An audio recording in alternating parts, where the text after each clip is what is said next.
Hello dear students, I am Vandana Sharma from KPS Academy, and today I will read you chapter 8 of class 8 Sanskrit.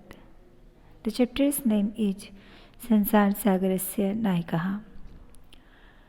इसका तात्पर्य है संसार सागर के नायक.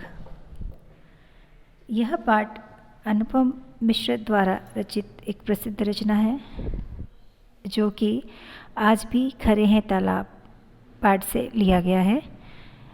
इस पाठ के माध्यम से कवि ने हमें यह बताने का प्रयास किया है कि जो तालाब है वो हमारी अनुपम धरोहर है, प्राचीन काल की अनुपम धरोहर है और ये धीरे धीरे समाप्ति की ओर है.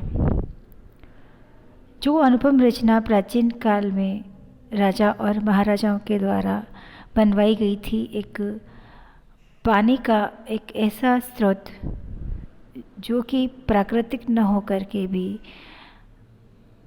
प्राकृतिक ही दिखाई देता था और अनुपम छटा बिखेरता था, जो ऐसा प्रतीत होता था मानो कि इसे धरा पर किसी ऐसे शिल्पकार द्वारा उतारा गया है जिसने अपनी पूरी मेहनत, अपना पूरा जो बुद्धि है उसके अंदर लगा दी हो, अपनी पूरी लगन के साथ में उसका निर्माण किया था. और जब ये समाप्त हो रहे हैं तो जो लेखक है वो बड़े दुखी हैं और वे चाहते हैं कि आज की जो नई पीढ़ी है वह प्राचीन चीज़ों के मूल्यों को, प्राचीन धरोहर के मूल्यों को नहीं समझ रही है और अपनी आधुनिक तकनीक के द्वारा इनको कहीं न कहीं भूलती जा रही है.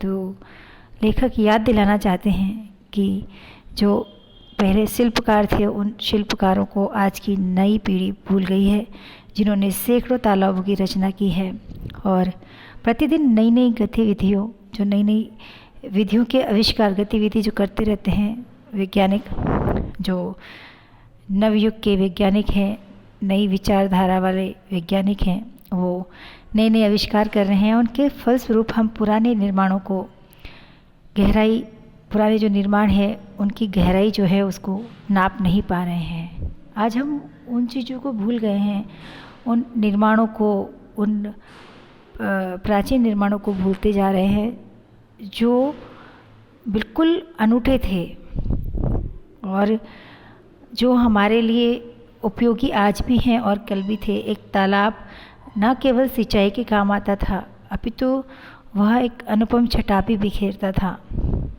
तो पानी का एक ऐसा साधन जो मनुष्य के द्वारा निर्मित किया गया था, एक ऐसे बुद्धिमान शिल्पकारों के द्वारा जिन्होंने अपनी बुद्धि के बल पर उसे बनाया था. आज जिन्हें हम नहीं जानते वे पहले बहुत प्रसिद्ध थे.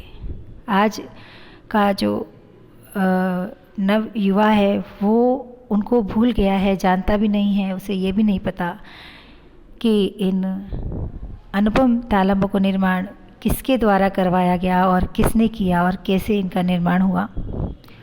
तो तालाबों को बनाने वालों के लिए गजधर जो कवि हैं अनुपम मिश्र, उन्होंने तालाब बनवाने वालों के लिए गजधर ये सम्मान सूचक शब्द दिया है. ये गजधर संपूर्ण विश्व में निवास करते हैं. इस प्रकार के जो कर्मशील शिल्पकार हैं वो सारे संसार में निवास करते हैं. ये सभी समाजों की गहराई को मापते हैं. जितने भी समाज हैं उनकी गहराई को, कि वो किस प्रकार की सोच रखते हैं, उनके लिए क्या आवश्यक है, क्या हितकारी है, उनके लिए ऐसी सोच ये गजधर रखते हैं.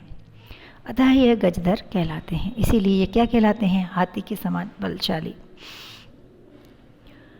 तो चलिए, हमने पाठ के बारे में जाना. अब हम पढ़ेंगे के आसन ते अज्ञात नामानः. के का अर्थ होता है कौन, आसन का अर्थ होता है